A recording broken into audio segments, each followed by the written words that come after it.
London, 1857. You wake before the sun has properly decided to rise. The room is dim and cold, the kind of cold that settles into your bones and lingers. You lie still for a moment on a narrow bed stuffed with horsehair that has long since lost any claim to softness. A thin wool blanket covers you, rough against your skin. The sheets smell faintly of lavender water, used sparingly to hide the deeper odor of damp fabric and old bodies. They are changed once a week if the house has been busy enough to justify the expense. The air bites at your lungs as you breathe. Coal smoke seeps in through every crack, mixed with the sour stink of the Thames and the ever-present filth of the streets. Beneath it all is a sharper, sweeter note, cheap perfume, powder, and cosmetics. Tools of survival. This is a brothel off Haymarket, not the worst place in London, but far from the best. A middle house, safe enough, strict enough, and for now, still standing. You are called Mary here. It is not the name your mother whispered when you were born, but it is the one that pays for your bed and your meals. You have lived in this house nearly 2 years, long enough to know its sounds, its moods, and its rules. Long enough to see girls arrive hopeful and leave broken, or disappear altogether. On the other bed, Lily sleeps. She is young, barely 19, her auburn hair spread across the pillow, her breath deep and even. The mattress creaks softly as you shift, stretching your legs and pointing your toes. Your muscles pull, then ease. For a moment, there is relief in the simple act of being awake and alive. Outside, London has already begun. Horses strike the cobblestones, wheels rattle. Somewhere nearby, a man calls out about fresh bread, his voice echoing between narrow buildings. The city does not care who you are or what you do, it moves regardless. You sit up slowly, drawing the blanket around your waist. The floor is cruelly cold as your bare feet touch it. You reach for the wool shawl hanging from the bedpost and wrap it around your shoulders, pulling it tight. The weight of it helps. Small comforts matter here. A chipped pitcher and basin sit on the table between the beds. The water inside has a thin skin of ice. Winter in London shows no mercy.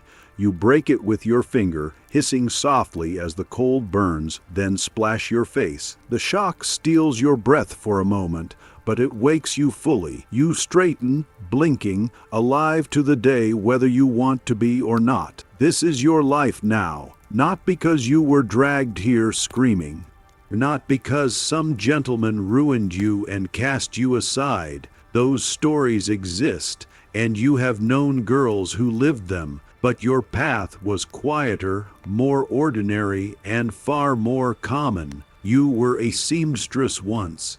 A good one. Your fingers were quick, your stitches neat.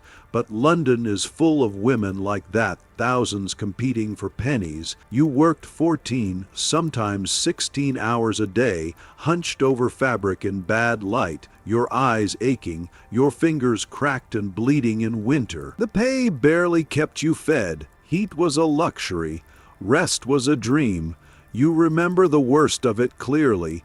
3 winters ago, you had not eaten in 2 days. The room you rented had no fire, and your breath fogged the air as you sewed. Your hands were so numb you kept pricking yourself, leaving tiny red stains on white linen meant for someone richer, warmer, safer than you. Jane came to see you that night. You had worked beside her once. She looked different, stronger, fuller, dressed in clean wool that held the cold at bay. She brought a meat pie, still warm. You ate too fast, ashamed of how desperately you needed it. "There's a house," she said when you finished. "Off Haymarket. The madame is strict but fair. 2 meals a day, a real bed, weekly medical checks." She watched you carefully before saying the rest. "You'd earn in 1 night what you make in a week like this." You said nothing. You had been raised properly. You knew what kind of woman society said this made you. But your parents were dead, your brothers gone, and starvation does not care about virtue. The memory settles heavy in your chest. as you sit there now. You breathe in slowly, then out. The house begins to wake around you. Footsteps on the stairs, coal being shoveled, a fire catching downstairs. The smell of real coffee drifts upward, rich and bitter. This house prides itself on small luxuries. Lily stirs, mumbling, then turns over. She came from a factory in Manchester. The noise of the loom stole hearing from one ear. Here, she eats better than she ever did there. It is time to rise properly. Mrs. Winters, the housekeeper, does not tolerate idleness. Mrs. Cartwright, the madam, expects everyone presentable by noon. Mornings are for washing, cleaning, and rest. Afternoons bring a few discreet customers. Evenings are where the real money is made. You take your time. You warm a lump of beeswax between your palms and smooth it over your lips, cracked from the cold. Another small luxury. Mrs. Cartwright insists the girls take care of themselves. Men do not pay to see reality, she says. They pay for illusion. You stand and stretch, arms reaching toward the low ceiling. Your nightdress hangs loosely around your legs. During the day you dress plainly, nothing that would mark you as what you are. Brothels may exist in a legal gray space, but public solicitation is not tolerated. Discretion keeps the police away, and the bribes help. Stockings, petticoat, corset laced lightly for comfort. A dark blue dress, faded but clean. You move slowly, enjoying the rhythm. There is time now. Outside, children run past, shrieking with laughter. A dog barks. A man calls out about sharpening knives. Ordinary life presses on, shoulder to shoulder with yours. The baker delivers bread to this house just as he does to the one next door. You sit and breathe for a moment, steady and calm. A knock comes. Hot water, miss. Betsy enters, carrying a steaming jug. She is 13, too young for the work, saved from the streets by Mrs. Cartwright. For now, she runs errands and sleeps in a cupboard-sized room near the kitchen. Cold today, she says brightly. Mrs. Winters says it might snow. You thank her and wash, savoring the heat on your skin. Face, neck, arms, a quick, practiced routine. Full baths come twice a week here, more often than many respectable women manage. Your reflection in the spotted mirror looks healthier than it once did. Your cheeks are fuller, your skin has color, but your eyes are different, watchful, guarded. You do not linger on the thought. Breakfast waits downstairs, porridge made with milk, real coffee, bread still warm. The girls gather around a scarred wooden table. Emily, petite and nervous. Sarah, nearly 30 and sharp as a blade. Josephine, new and still crying in private. Lily slips into the chair beside you, grinning. Conversation stays light. The weather, gossip about neighbors, normal talk. This normality matters. It reminds you that this house is also a home, however temporary. Afterward, chores begin. You dust the parlor, polish glasses in the small bar. The work is repetitive and soothing. The room is carefully respectable. Dark wood, red velvet, landscapes on the walls. Nothing that screams what happens here. That is the point. The clock ticks.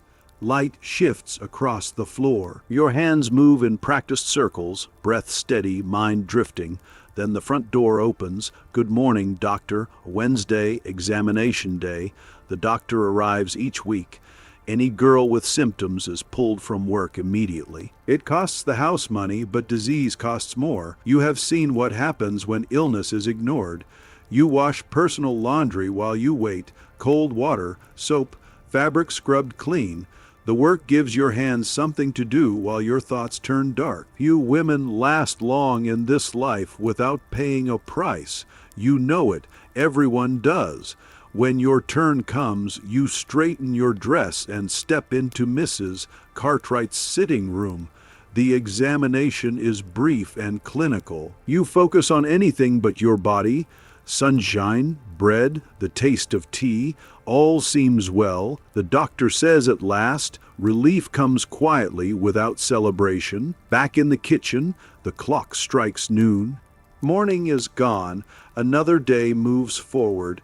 You sip tea, grounded by its warmth, knowing this is only the beginning. By early afternoon, the house changes its breath. Morning has passed, and with it the quiet work meant to steady the mind. The parlor windows are opened a hand's width to let the smoke drift out and the light drift in. Curtains are brushed smooth, lamps are trimmed. Everything that will be seen by outsiders is prepared with care, because appearances keep the doors open and the authorities at bay. Mrs. Cartwright walks through the rooms with measured steps, her presence felt before her voice is heard. She is not loud, she does not need to be. A raised eyebrow, a pause at the threshold, a glance at a dusted shelf. These things are enough. She wears dark silk that never wrinkles, and her hair is pinned so tightly it seems part of her skull. She keeps a ledger tucked beneath her arm, and nothing escapes it. You respect her even if you do not like her. She is the reason the house still stands. She pays the bribes on time. She knows which officers will accept a quiet envelope and which will make trouble for sport. She enforces rules that protect the house first and the girls second, but she enforces them all the same. In a city that devours women whole, that counts for something. Afternoon calls only. She says, voice level, "Gentlemen with cards, no drunks, no bargaining downstairs." Her eyes settle on you for a moment longer than the others. You nod, you understand what she expects of you. You have learned to read men quickly, to steer a conversation, to end it cleanly when needed. You are steady, that makes you valuable. By 2 o'clock, the first clients arrive. They come one at a time, hats low, collars high, glancing up and down the street before knocking. Some are clerks who smell of ink and damp wool. Some are merchants with soft hands and nervous smiles. A few are officers who pretend they are not known here, even as they climb the stairs with familiarity. You are introduced simply, no names, no questions about the past. Mrs. Cartwright believes mystery adds value. She also believes it protects everyone involved. Your first gentleman is careful and polite. He keeps his gloves on until invited otherwise. He speaks about the weather and the railways, about how London is changing faster than any man can keep pace with. You listen. Listening is part of the work. He wants to be heard more than he wants anything else. And when he leaves, he presses extra coins into your palm as if grateful for the illusion of importance. You wash your hands after he goes, not because the house demands it, but because it gives you a moment alone. You look at your reflection and adjust your hair. The face staring back is composed. Whatever thoughts rise are pressed back down. You have learned how to do this without effort. The next man is different, younger, uncertain.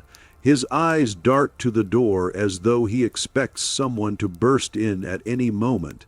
He talks too fast, laughs at the wrong times, and apologizes for things that need no apology.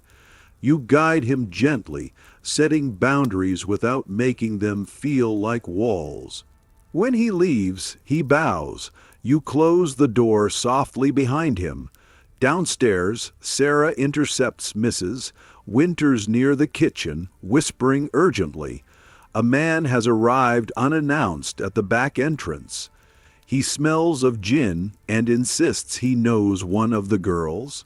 Mrs. Cartwright handles it herself. You hear her voice, firm and calm, refusing him entry. He shouts once, then twice. Coins change hands, the door closes, the house exhales. This is the other side of the work. The side not spoken of in polite conversation. Men who believe money entitles them to more than agreed. Men who forget the rules when drink takes hold. You have seen doors splintered and blood scrubbed from floorboards. Not often, not here if it can be helped, but often enough to know how quickly safety can disappear. Late afternoon brings a lull. The girls gather in the back sitting room, each of you holding a cup of tea that has gone weak from too many refills. Josephine sits apart, twisting her handkerchief. She has been here 3 weeks and still flinches when the stairs creak. Emily speaks softly about a cousin who writes from Bristol, describing a life that sounds distant and unreal. Lily laughs too loudly at nothing, trying to convince herself as much as anyone else that she belongs. You listen more than you speak. You have learned that words, like favors, should be given sparingly. When you do speak, it is to offer something useful, a tip on which men tip well, which questions lead nowhere, which smiles are worth returning. At dusk, the house prepares for evening. This is when the better rooms are lit, when the carpet runners are brushed and the mirrors polished. This is when the house earns its reputation. Gentlemen arrive in pairs or alone, smelling of brandy and cigars, their voices louder now, their confidence inflated by darkness. You change dresses, not for allure, but for order. Mrs. Cartwright insists on clean lines and muted colors, nothing gaudy, nothing that suggests desperation. The illusion must be one of choice, not need. Your first evening client is a widower. He speaks of his wife with genuine sadness, his hands folded neatly in his lap. He asks permission before touching you. He leaves looking lighter than when he arrived. You feel a familiar emptiness settle in your chest afterward, but you do not dwell on it. Dwelling is dangerous. The next man smells of wealth and impatience. He pays extra for silence. You provide it. When he leaves, he does not look back. Between clients, you sit on the edge of the bed and breathe. You think of nothing specific. You let your mind blur the way you have taught it to do. This is how you endure. This is how many of you endure. Downstairs, raised voices drift up. Mrs. Cartwright's tone cuts through them like a blade. A man complains about price, another about time. The ledger wins both arguments. Money always does. Near midnight, a police constable arrives. He is not here officially. His uniform is immaculate, his expression bored. Mrs. Cartwright greets him as though he were a regular guest. They speak briefly in the hall. Coins change hands again. He leaves without climbing the stairs. The house remains untouched. You are tired now, the kind of tired that seeps into the joints. Your smile has grown heavier to lift. Still, you do your work. The last client is drunk but manageable. He falls asleep talking about horses. You wait until his breathing deepens, then ring for Mrs. Winters to escort him out quietly. No scene, no damage. When the front door finally locks for the night, the house feels hollowed out. The girls gather in the kitchen, some slumping into chairs, others standing as though afraid to stop moving. Someone pours a measure of gin into chipped glasses. It burns going down, sharp and necessary. Sarah counts her earnings, face unreadable. Lily hums tunelessly, her earlier brightness dimmed but not gone. Josephine slips away to her room without a word. Mrs. Cartwright retires with her ledger, already planning tomorrow. You wash again. Your hands shake slightly now that the day is done. You dry them carefully, pressing the cloth between your fingers as if grounding yourself. The mirror shows fatigue you cannot hide. You accept it. There is no one here to impress anymore. In your room, you sit on the bed and remove your shoes. Your feet ache. You rub them slowly, methodically. This small kindness feels like rebellion. Outside, the city carries on, carriages rattling, voices raised, laughter spilling from taverns. London never rests, it only shifts. Lily comes in quietly and sits beside you. For a moment, neither of you speaks. Then she asks, very softly, if it ever gets easier. You consider the question. You think of the ledger, the bribes, the rules that keep the house standing. You think of the men who come and go, taking pieces without noticing what they leave behind. You think of the seamstress room, the frozen water, the hunger that once hollowed you out. It gets different. You say at last. She nods, as if that is enough. When she leaves, you lie back and stare at the ceiling. Sleep does not come quickly. It never does after nights like this. You count breaths. You listen to the house settle. Somewhere below, a fire crackles low. Somewhere beyond the walls, the Thames slides past, indifferent and dark. This is the truth of it. Not romance, not rescue. Survival measured in hours and coins, in rules followed and dangers avoided. You are still here. Tomorrow you will rise and do it again. The first thing you notice in the morning is the smell.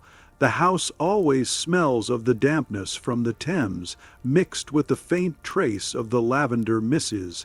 Cartwright insists on using to freshen the rooms. No amount of perfume can hide the more permanent sense of a building that has been lived in, used and discarded over and over again. You learn to live with it. It is another early morning. The sun has not yet risen, but the house is already stirring. Downstairs, the coal is being shoveled into the fire. You hear the clink of the poker as it is used to stoke the embers to life. The familiar smell of burning coal rises into your room, adding to the mix of dampness and lavender. The steady hum of the house waking reminds you that time does not wait, nor does the city. Lily is already up. You can tell by the soft shuffle of her feet against the floorboards and the gentle creak of the door as she leaves the room. She's younger than you, barely 19, but she's learned quickly. You remember when she first arrived, bright-eyed and hopeful, with the naivety of someone who had not yet been chewed up and spit out by London. Now she's quiet, thoughtful, always watching, but never speaking more than she needs to. She doesn't know it, but she's learned the art of survival quicker than you ever did. It took you longer. You were once as naive as she was, believing that the city would somehow welcome you, that you could find a way out. But London doesn't work that way. The city takes what it wants and gives nothing in return. The streets are lined with faces like yours, women who thought they could make it, only to find themselves trapped in cycles of survival, day after day. You sigh and sit up in bed, stretching your limbs as you let the cold air fill your lungs. The room is small, a bed in the corner with a washstand near the window, and a small chair tucked by the door. Nothing about it feels like a home. It is a room, a place to sleep between jobs, and you are grateful for it, even if you wish there were more. More warmth, more comfort, but that's not what you get here. The sounds of footsteps grow louder. The other girls are stirring, preparing for the long day ahead. The house will be full soon, filled with the usual mix of customers. Some will be respectful, others will be rough. Some will pay well, others will bargain. All of them will treat you like an object just for a moment before moving on to the next one. There's a knock at your door. It's Mrs. Winters with a tray of warm bread and butter, just like every morning. "Breakfast, miss," she says in her usual flat tone, her voice carrying the same lack of warmth as the room she stands in. You thank her and take the tray, placing it on the small table beside the bed. She lingers for a moment, as if waiting for something. You look up at her, but she doesn't meet your eyes. She never does. "You'll need to be downstairs before noon. Mrs. Cartwright will want to speak to you." You nod, not bothering to ask why. Mrs. Cartwright rarely speaks to the girls directly unless she needs something. You've learned not to question it. Instead, you focus on the bread, which is soft and warm, but not enough to fill the hunger that gnaws at you. It's the same every day. A few bites of bread, some tea, and then back to work. As you finish eating, you think about the house, how it's like a machine turning with the same predictable rhythm. There are no breaks, there are no vacations, there are only jobs, clients, and the slow, steady grind of survival. You've been here long enough to understand how it works. The work doesn't change. It's the same faces, the same gestures, the same routines. The door creaks again, and this time it's Sarah, tall and thin, walking in without knocking. "You ready?" she asks, her voice low but steady. Sarah's been here longer than you, and she knows the ropes. She's tough, hardened by years of surviving the life, and her smile is almost always a mask for what lies beneath. You nod and get up, brushing the crumbs from your lap before adjusting your dress. There's no need for much conversation. The silence between the two of you is comfortable, shaped by the unspoken understanding that each of you knows what the other is going through. Sarah offers you a faint smile as she turns to leave, a look of reassurance that never quite reaches her eyes. The house is waiting. You can hear the footsteps of the other girls as they make their way downstairs, already beginning their morning routines. The clients will start arriving soon, and by the time the afternoon sun shines through the windows, the house will be in full swing. It's a well-worn rhythm, one that you've come to understand deeply. You walk down the narrow hall, the floorboards creaking under your feet, your mind already shifting into the necessary mode of preparation. The house is full of its own quiet energy, an unspoken tension that vibrates through the walls. It's not a safe space, but it's a space that you've learned to navigate. And in a city like London, that's enough. For now, it has to be. Downstairs, the scent of brewing coffee mixes with the sharp tang of soap and linen. Mrs. Winters is already at work, her thin hands moving methodically as she arranges breakfast for the others. You take a seat at the table and wait for Mrs. Cartwright to speak. She always has something to say, even if it's just a reminder of the rules. The room fills with the murmur of the other girls, most of them quiet, lost in their own thoughts. You catch bits of conversation. Lily's nervous chatter about her family, Josephine's whispered complaints about the clients, Emily's quiet musings on the books she plans to read when she's free. They all want something more, even if they won't admit it. They all want to believe there's an escape, some way out of the life they've been born into, but you know better. There is no escape, not for you, not for them, not for anyone who comes through these doors. Mrs. Cartwright enters, her sharp gaze scanning the room with practiced efficiency. "Today," she says in her usual flat tone, "we have 2 new clients, one from the shipping company, another who claims to be a merchant. No bargains, treat them well, but not too well." Her eyes flick over you for a brief moment, and you don't miss the slight tilt of her head. It's a look that signals you to be ready to be your best. You nod in silent understanding. There's no need for further words. Mrs. Cartwright never wastes them.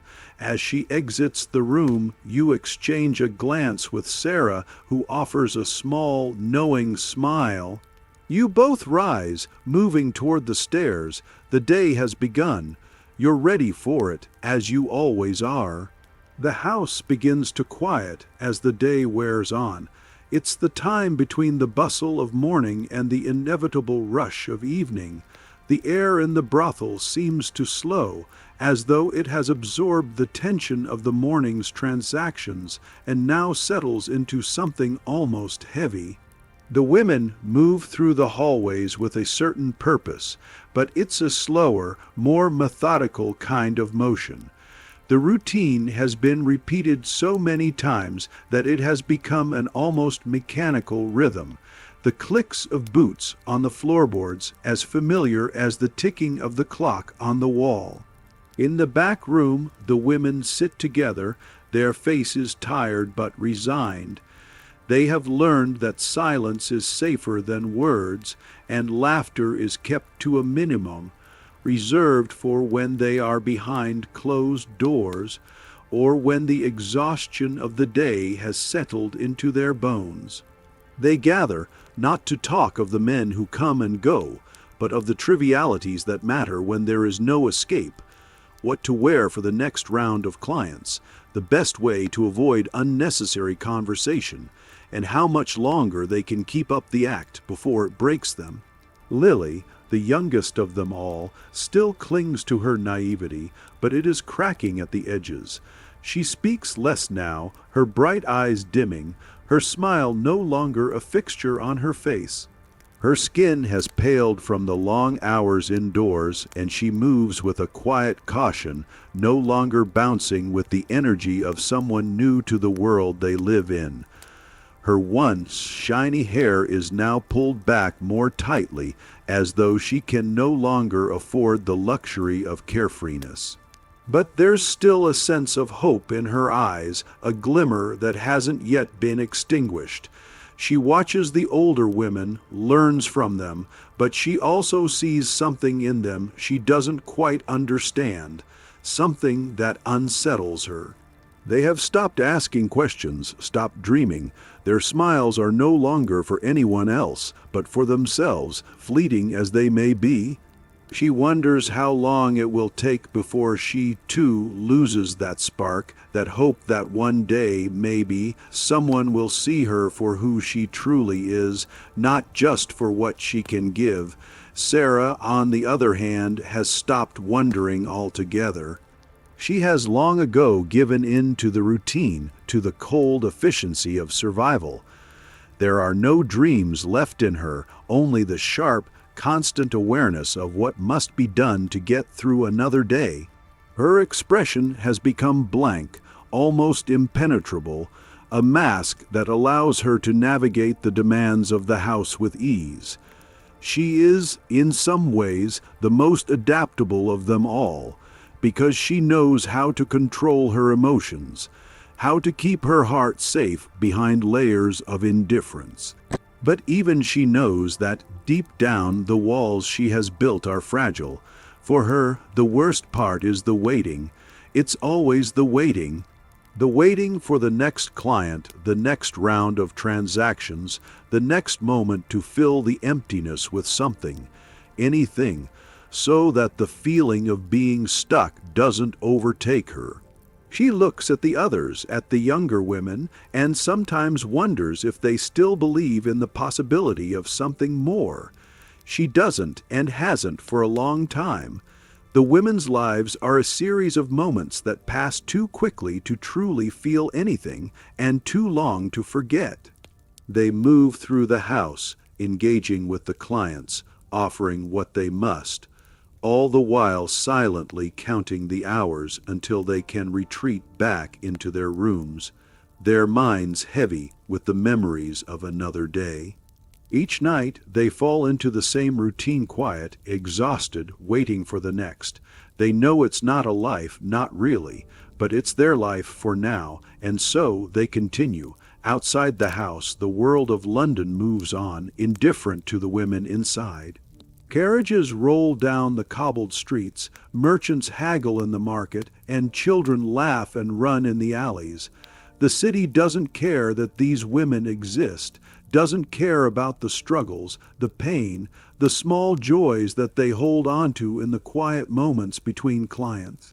The world is too busy with its own concerns to notice the women who live within these walls, surviving, enduring, hoping.